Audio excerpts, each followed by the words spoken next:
big time UDFA signing number 2. My favorite mid to late round prospect for the Browns through the entire pre-draft process was offensive guard Javion Cohen from Miami. 6'4", 324 pounds. He's still 21, will not turn 22 until August, so this is a young guy.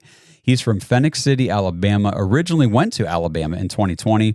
He did not play much there as a freshman, but he did start 14 games for Alabama as a sophomore the following year in 2022, he started 11 games and was named second team All-SEC, playing all 549 snaps at left guard, and he allowed only 5 quarterback hurries and 0 sacks as a sophomore at Alabama.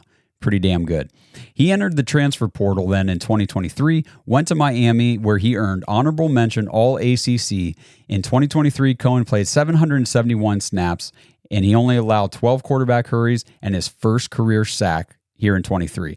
That was the only sack he allowed in his 4 seasons as a starter in college. Cohen got invited to the Senior Bowl, which is where I first got introduced to him via Barry Shuck from Dawgs by Nature.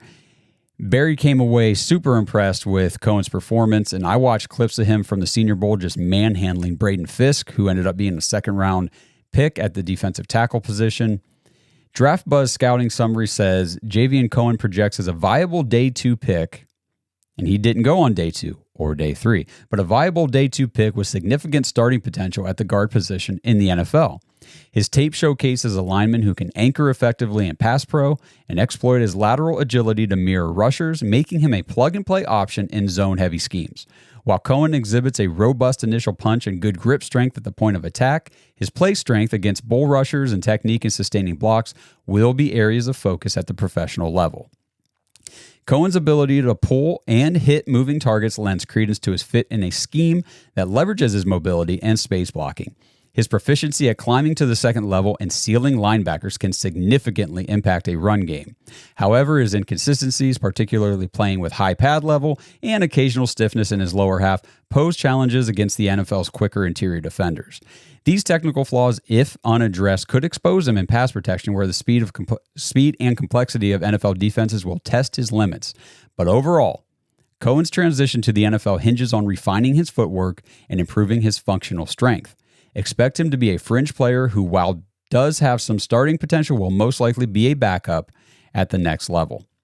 Okay, so the Browns came away from the draft with Zach Zenner from Michigan, who started all 4 years of college at right guard. He only allowed 3 sacks in his entire career. And then they signed UDFA Javion Cohen, who played all 4 seasons of college at left guard, who only allowed 1 sack in his career. And both of these guys played at major college programs. So obviously, it's wishful thinking, of course, to project that the Browns just found their 2 starting future offensive guards in this draft class. Now, Zach Zenner clearly projects as a starting caliber guard. That's the expectation. Not this year, but in 2025, I do expect Zach Zenner to probably be the starting right guard for the Browns. But I'm holding out hope that Javion Cohen will make this roster and he will develop over the next season or 2. He could definitely come in and show that he can be a depth piece, a good, solid depth player at the interior offensive line with that eventual upside to eventually see starting snaps. It is in the range of outcomes for Javion Cohen, which is why I was so excited about him as a prospect to begin with. Now, make no mistake, I'm not claiming that Javion Cohen is that guy for the Browns in the future, but you guys know I did so many shows and segments talking about him as a draft steal for the Browns in the mid rounds. So to get him at the UDFA status does not change what I saw from him, what I read about him. It doesn't change any of the reasons why I liked him as a prospect for the Browns. And then you got to ask, okay, well, if this guy has that kind of potential to maybe even develop into a starting level guard at the NFL, why did he fall in the draft and go UDFA? Again, remember, 30% of the league is undrafted, so it's not unheard of for these things to happen. Now, I haven't seen anything concrete about this, but I can speculate a little bit. One, Javion Cohen apparently added unnecessary weight in 2023 at Miami when he came from Alabama. He displayed a little bit slower feet in his slide protections. And so maybe that's one reason why he fell. Maybe people were a little concerned with his heavier weight that he played with. Number 2, when he announced his transfer decision in 2022, he said he'd also spent time at a rehab facility for mental health reasons. Now, I don't have any further information on that situation, but it must have been, serious for him to check into a rehab facility for those reasons. It could have been, and again, this is all speculation. This is no reporting, but I mean, it could have been depression, suicidal thoughts. It could have been substance abuse. We don't know for sure why he checked himself into a rehab facility for mental health reasons, but it is something that I'm going to take a moment here to address. These professional athletes, first of all, these college athletes going through the programs and then into the NFL, these athletes, whether it's football, baseball, basketball, what have you, these guys are humans. Yes, they are the best humans at playing their sport in the entire world.